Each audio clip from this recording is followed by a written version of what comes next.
Hello students, आज मैं आपको over subscription of shares topic बताने जा रहा हूँ। ये topic examination point of view से भी इम्पोर्टेंट है और इस चैप्टर को अच्छे तरीके से समझने के लिए, मतलब company account issue of shares को अच्छे तरीके से समझने के लिए हमारा ये टॉपिक काफ़ी इम्पोर्टेंट होता है। Over subscription of share. मैं आपको ये भी बता दूं कि इस चैप्टर से जो 8 मार्क्स के क्वेश्चन बोर्ड एग्जाम्स में आते हैं उसमें ये टॉपिक कन्फर्म है कि रहता ही है। विदाउट इसके 8 मार्क्स का क्वेश्चन बनता ही नहीं है। तो इसलिए आप बहुत अच्छे तरीके से कंसंट्रेशन मेंटेन करते हुए आप इस टॉपिक को देखो। तो चलिए स्टार्ट करते हैं। Over subscription of shares. Over subscription of shares. First of all हम ना ये समझते हैं कि ओवर सब्सक्रिप्शन ऑफ शेयर्स होता क्या है। मीन्स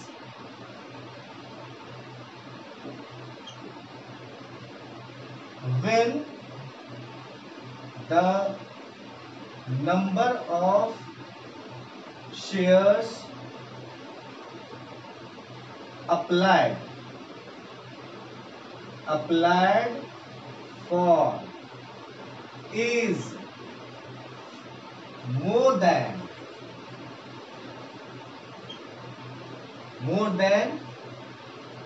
number of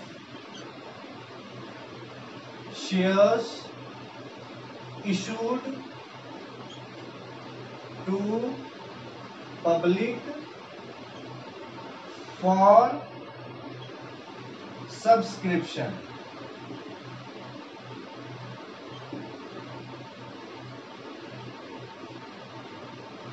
जब कंपनी शेयर इशू करती है, मार्केट के अंदर कंपनी शेयर इशू करती है और जितना उसने शेयर इशू करा है उससे ज्यादा शेयर का एप्लीकेशन रिसीव हो जाता है, तो ये topic over subscription of shares कहलाता है। वैसे मैंने लिखा है कि when the number of shares applied for is more than number of share issued to public for subscription. ज्यादा पब्लिक ने सब्सक्रिप्शन के लिए अप्लाइड कर दिया है। आप इशू कर रहे हो, जितने नंबर ऑफ शेयर्स इशू कर रहे हो उससे ज्यादा के लिए आपको अप्लाइड आ गया, तो इस केस में ये topic over subscription of shares कहलाता है। फॉर एग्जाम्पल,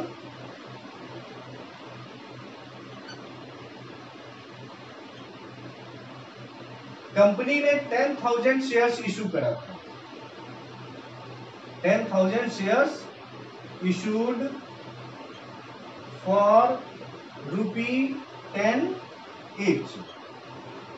10 रुपए का शेयर उसने इशू करा था। टोटल नंबर ऑफ शेयर्स कितने थे? 10,000। और इसने एप्लीकेशन का रेट डिसाइड करा था ₹2, allotment 3, final call 5। Application 2, allotment 3 and final call 5। अब एप्लीकेशन रिसीव हो रहा है, एप्लीकेशन रिसीव्ड हुआ टोटल 12,000 शेयर्स। कंपनी ने 10,000 शेयर्स इशू करा था, बट एप्लीकेशन रिसीव हुआ टोटल 12,000 शेयर्स।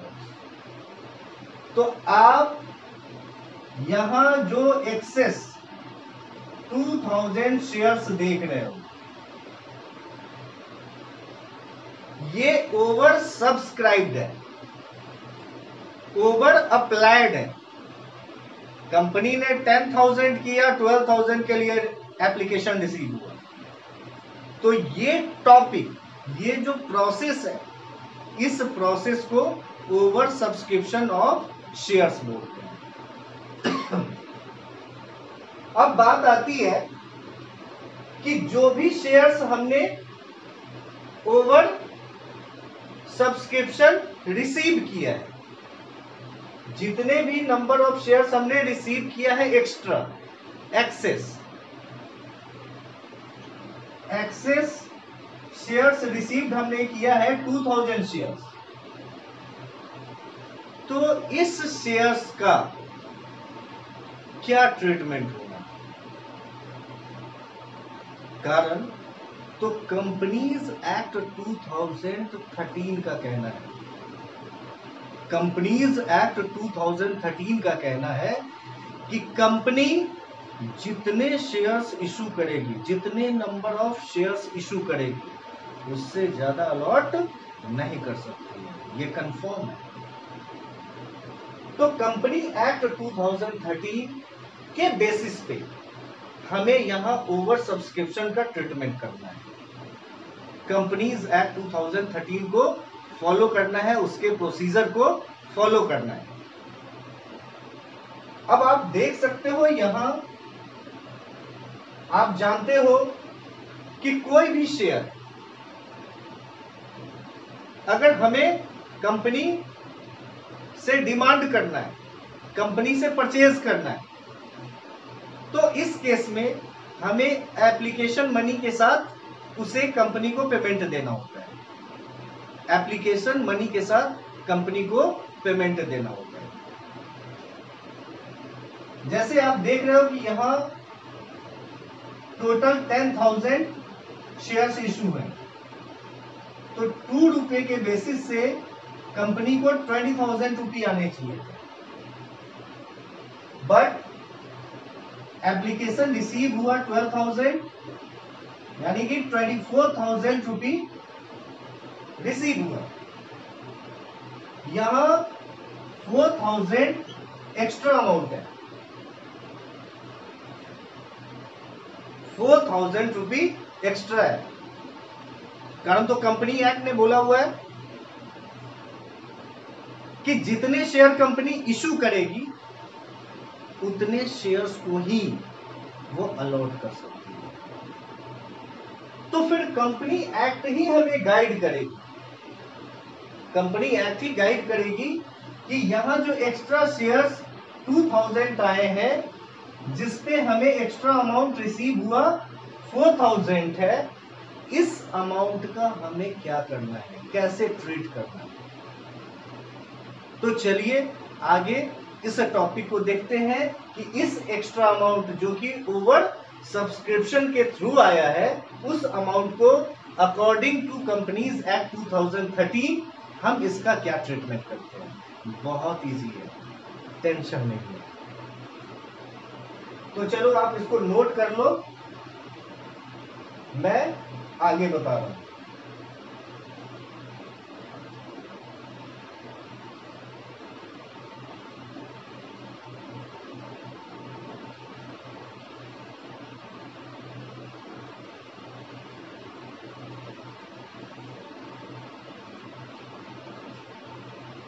एक्सेस अमाउंट जो कि हमने एज्यूम किया है ₹4,000, 2,000 into 2,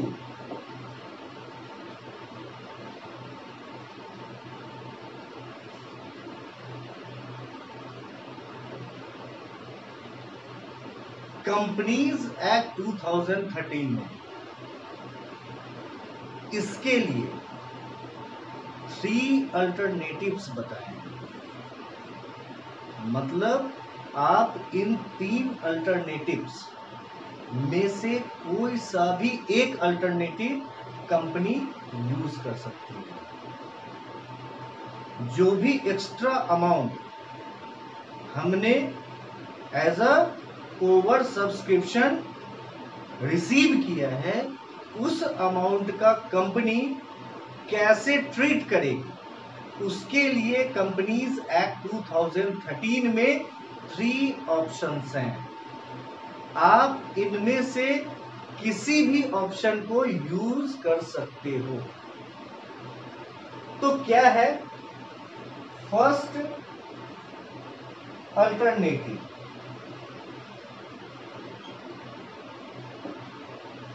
second alternative and third alternative.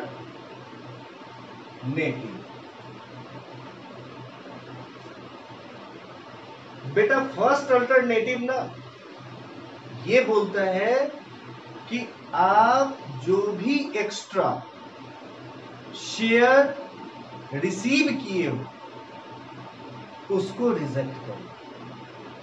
मतलब कंपनीज एक्ट 2013 ने एक्सेस शेयर जो भी उसने रिसीव करे हैं ओवर सब्सक्रिप्शन में उसको रिजेक्ट करना है।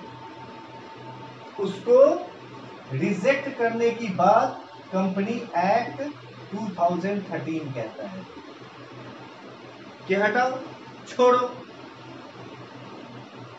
शेयर होल्डर को एप्लीकेंट्स को बोलता है कि भाई साहब देख लो, मेरे पास ऑलरेडी हमने 10,000 शेयर इशू किया हुआ था, मेरी मजबूरी है कि कंपनी एक्ट 2013 को फॉलो करना है। और कंपनी एक्ट 2013 कहता है कि जितने शेयर कंपनी इशू करेगी उतने ही शेयर्स अलॉट कर सकती है। तो इसलिए मैंने 10,000 अलॉट कर लिया है, आप अपना 2,000 शेयर्स का पैसा लो और अपने घर चले जाओ, मेरे पास शेयर है ही नहीं। तो आपको कंपनी एक्ट 2013 ये गाइड करता है कि आप चाहो तो रिजेक्शन वाला केस यूज कर सकते हो। तो जैसे ही आप रिजेक्ट करोगे तो रिजेक्ट वाले केस में हमें मनी को क्या करना पड़ेगा, रिफंड करना पड़ेगा।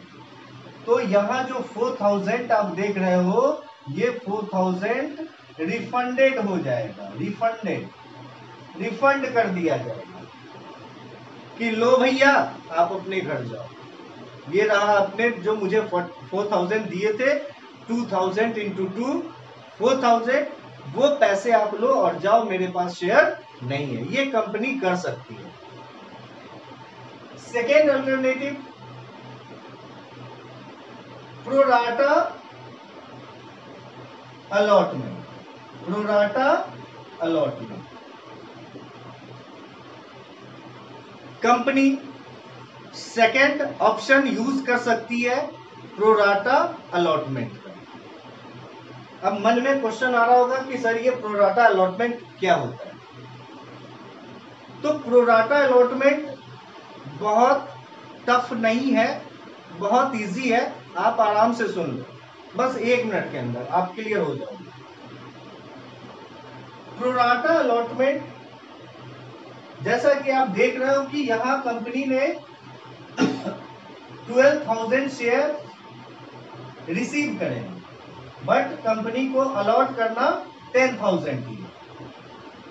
तो कंपनी कहती है जितने भी एप्लीकेंट्स हैं सबको कुछ ना कुछ शेयर्स मिलना चाहिए, किसी का भी मन दुखी नहीं करना है।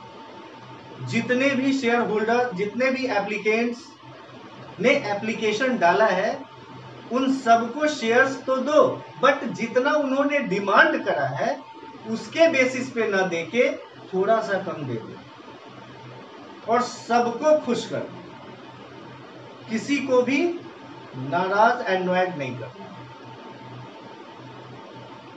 तो इस केस में कंपनी जैसे रेशियो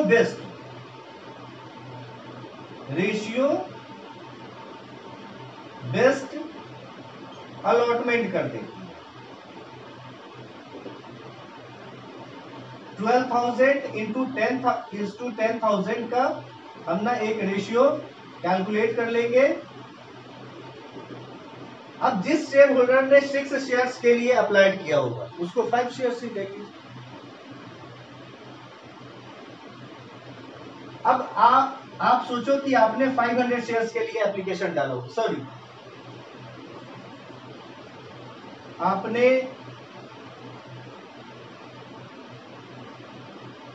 2400 के लिए एप्लीकेशन डाला हुआ,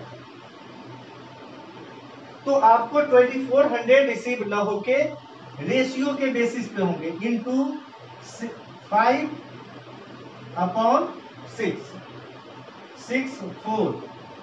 2000 शेयर्स आपको अलॉट किए जाएंगे। तो प्रोराटा अलॉटमेंट आपने देखा कि रिजेक्शन वाले केस में 4000 रुपी रिफंड करने होते हैं, बट प्रोराटा वाले केस में क्या होता है, प्रोराटा वाले केस में जो भी एक्स्ट्रा अमाउंट कंपनी ने रिसीव किया है उस अमाउंट को नेक्स्ट कॉल में जाके एडजस्टमेंट होता है। आप उस अमाउंट को कहां एडजस्ट करोगे, नेक्स्ट कॉल में जाके एडजस्ट करोगे। नेक्स्ट कॉल जैसे अलॉटमेंट है, उस अलॉटमेंट में जाके ये अमाउंट जो भी 4000, जो भी एक्स्ट्रा अमाउंट इसका भी 4000 आ रहा है, ये अमाउंट एडजस्टेबल होगा कहां, नेक्स्ट कॉल में। तो रिजेक्शन में रिफंड और प्रोराटा अलॉटमेंट में एडजस्टेड इन नेक्स्ट कॉल। अब नेक्स्ट कॉल सोचो कि 3 रुपी अलॉटमेंट है, ₹3 अलॉटमेंट का रेट है, तो 10,000 इंटू 3 30,000 रुपी आने थे, बट 4,000 एडजस्टमेंट आफ्टर 26,000 ही आएंगे। अब ये शेयर होल्डर को बोलते हैं कंपनी कि यार ये पैसा रिफंड लेके क्या करोगे, फिर ना तुझे अलॉटमेंट पे पैसे देने, तो अलॉटमेंट टाइम तुम ये 4,000 कम ही दे देना, इसमें क्या लगता है। अब मैं तुझे 4,000 है ना रिफंड करूं, फिर तुम्हें है ना वो 4,000 अलॉटमेंट टाइम देना ही है, तो क्या मतलब बनता है। इससे बेटर है कि तुम ये पैसा मेरे से इस टाइम रिफंड में न लेके आप नेक्स्ट कॉल पे इतने पैसे हमें कम दे देना, ठीक है, कोई नहीं है, इसको भी क्या लॉस है, कोई लॉस नहीं है। अब बात आती है थर्ड अल्टरनेटिव की। कंपनी चाहे तो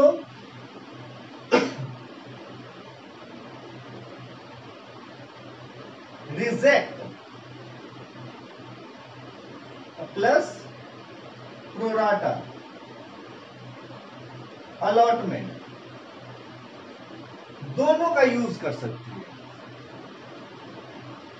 ओवर सब्सक्रिप्शन वाले केस में कंपनी चाहे तो टोटल का टोटल रिफंड कर दे, रिजेक्ट कर दे। सेकेंड, कंपनी चाहे तो प्रोराटा अलॉटमेंट कर दे। थर्ड, कंपनी चाहे तो रिजेक्ट भी कर दे, कुछ शेयर्स को रिजेक्ट कर ले एंड बैलेंस शेयर्स को प्रोराटा कर दे। तो इन तीनों ही ऑप्शन में से कोई भी ऑप्शन कंपनी यूज कर सकती है अकॉर्डिंग टू कंपनीज एक्ट 2013। तो आपने ये देखा कि कंपनी कौन कौन सा ऑप्शन यूज कर सकती है। अब ओवर सब्सक्रिप्शन टॉपिक कंप्लीट हो गया, मींस और एक्स्ट्रा अमाउंट का कंपनी क्या क्या यूज कर सकती है, कौन कौन सा अल्टरनेटिव्स यूज कर सकती है। यहां पे आके ओवर सब्सक्रिप्शन टॉपिक कंप्लीट हो गया, but over subscription completely complete नहीं हुआ है। तो बेटा अब ना ये जो आप देख लिए, आप समझ चुके हो। अब जो टॉपिक स्टार्ट होगा वो अकाउंटिंग ट्रीटमेंट की कंपनी अगर फर्स्ट अल्टरनेटिव यूज करती है तो रिफंड होता है, तो रिफंड का अकाउंटिंग ट्रीटमेंट क्या होता है। अगर कंपनी सेकेंड अल्टरनेटिव यूज करती है, प्रोराटा अलॉटमेंट होता है, तो उस केस में एडजस्टेड इन नेक्स्ट कॉल के लिए अकाउंटिंग का कैसे ट्रीटमेंट होगा वो हमें देखना है। अगर वो थर्ड अल्टरनेटिव यूज करती है तो फिर रिजेक्ट और प्रोराटा अलॉटमेंट दोनों ही केस में हमें अकाउंटिंग ट्रीटमेंट कैसे करना है, अब यही टॉपिक हमें पढ़ाई करनी है। तो इसके लिए मैं आपको एक क्वेश्चन के थ्रू अकाउंटिंग ट्रीटमेंट सिखाता हूं, लर्न कराता हूं, जिसमें आप आराम से समझ जाओगे, कुछ भी नहीं। तो आप इसको नोट कर लो। मैं फिर आगे टॉपिक की ओर चलता हूं, accounting treatment.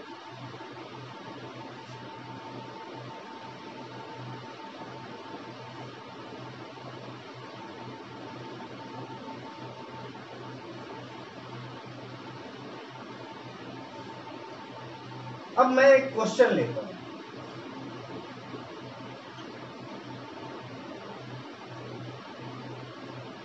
S limited issued 40,000 shares of ₹10 each. Application ₹2 assume कर लेते हैं, allotment 4, final call ₹4। Application received 80,000 shares. आप देख सकते हो कि 40,000 शेयर इशू हुआ, बट एप्लीकेशन रिसीव हो रहा है 80,000 शेयर्स। एप्लीकेशन रिसीव हुआ 80,000 शेयर्स। कंपनी ने 80,000 शेयर्स का डिस्ट्रीब्यूशन किया है। अप्लाइड टोटल 80,000 है, बट आप जानते हो कंपनी एक्ट का रूल, जिसमें जितने शेयर्स उसने इशू करे हैं उतने ही शेयर वो क्या कर सकती है, अलॉट कर सकती है। तो आप देख सकते हो कि 80,000 अप्लाइड है और 40,000 हमें अलॉट करने हैं। कंपनी ने इसको कैटेगरी वाइज डिवाइड किया है। 50,000 शेयर्स को 30,000 शेयर्स, 25,000 शेयर वालों को 10,000।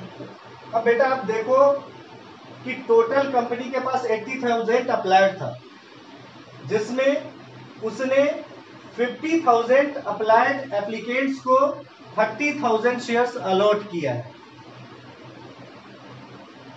25,000 वालों को 10,000। तो टोटल अप्लाइड 80 है, जिसमें हमने 50-25 का काम कंप्लीट कर लिया। इसका मीन्स ये हो गया कि 75,000 को हमने कंप्लीट कर लिया। अब बैलेंस मेरा कितना आता है, 5,000। 40,000 टोटल अलॉटमेंट था, जिसको हमने इन 2 कैटेगरीज में डिवाइड कर दिया। ये 30 ले लिया और बी कैटेगरी वाला 10,000 ले लिया। तो अब तो इसमें है ही नहीं, तो इसका मतलब ये बनता है कि इस 5,000 वालों को नील, इसको एक भी शेयर नहीं मिलेंगे। तो इस प्रकार इसने कैटेगरीज डाली हुई है। और इसमें मैं एक पॉइंट और ऐड करना चाहता हूं, कॉल्स इन एरिया, जो कि आप जानते हो कि जब कोई शेयर होल्डर किसी कॉल पे पैसा नहीं देता है तो वो टर्म कॉल्स इन एरिया होता है। जितने भी पैसे उसने नहीं दिए हैं वो कॉल्स इन एरिया है।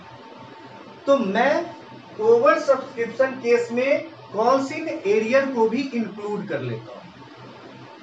तो चलो, नीरज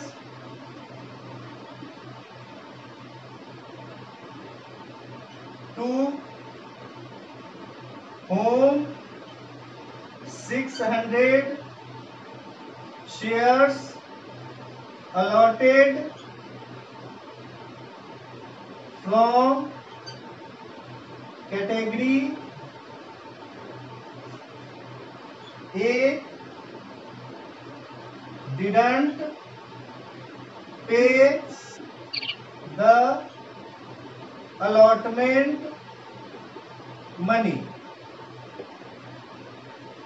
नीरज, जिसको कि 600 शेयर्स अलॉट करे गए थे, उसने अलॉटमेंट मनी पे नहीं किया। तो ये मेरा क्वेश्चन है और इसका अब हम लोग सॉल्यूशन देखेंगे। तो आप प्लीज ये क्वेश्चन कॉपी कर लो, फिर मैं इसके सॉल्यूशन को बताता हूं। तो आप इसको कॉपी कर लेना, नोट कर लेना।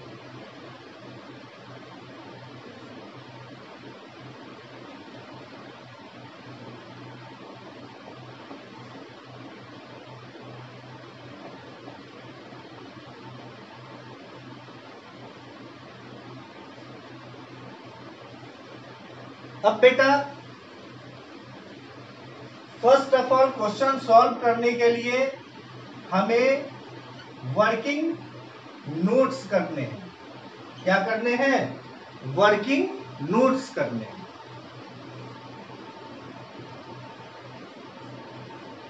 सबसे पहले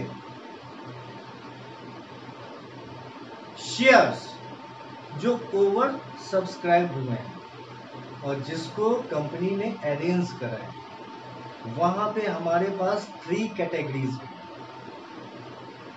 कैटेगरी ए में 50,000 शेयर्स हैं और अलॉट हुए 30 हैं।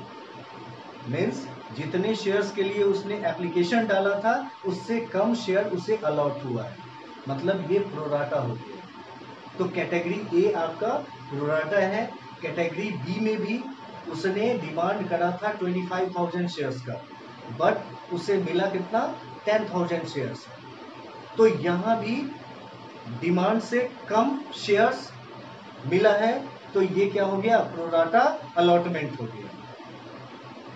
और थर्ड में 5,000 शेयर्स का डिमांडिंग था, उसने एप्लीकेशन डाला था, बट उसे 0 मिला है, मतलब उसके शेयर को रिजेक्ट कर दिया। तो इस केस में हम इसके अमाउंट को रिफंड करेंगे, बट प्रोराटा अलॉटमेंट में नेक्स्ट कॉल पे जाके एडजस्ट होगा। तो हमें फर्स्ट ऑफ ऑल यही कैलकुलेशन करना है वर्किंग नोट में कि कैटेगरी ए के थ्रू कितना एडजस्टमेंट होना है, कैटेगरी बी में कितने एडजस्टमेंट होने हैं नेक्स्ट कॉल पे, एंड कैटेगरी सी में कितना अमाउंट रिफंड होना है। तो कैटेगरी ए टोटल 50,000 शेयर्स के लिए एप्लीकेशन था, बट अलॉट हुआ 30,000। तो डिफरेंसेस कितने हो गए? 20,000। और एप्लीकेशन रेट मेरा 2 है, तो टोटल 40,000 एक्स्ट्रा अमाउंट है। टोटल 40,000 इस कैटेगरी वालों का एक्स्ट्रा अमाउंट है। कंपनी ने कहा कि अरे भाई ये 40,000 लेके कहां जाओगे, नेक्स्ट कॉल पे एडजस्ट कर दो। तो बेटे, अगर नेक्स्ट कॉल पे हमें एडजस्ट करना है तो उससे पहले हमें चेक करना पड़ेगा कि अलॉटमेंट में रियल अमाउंट कितने रिसीव होने चाहिए। तो आपका अलॉट, इस शेयर को अलॉट कितना हुआ? 30,000। तो 30,000 रेट है फॉर 1,20,000। अब आप बताओ कि 1,20,000 हमें रिसीव होने, 120,000 रिसीव होने हैं अलॉटमेंट के। 40,000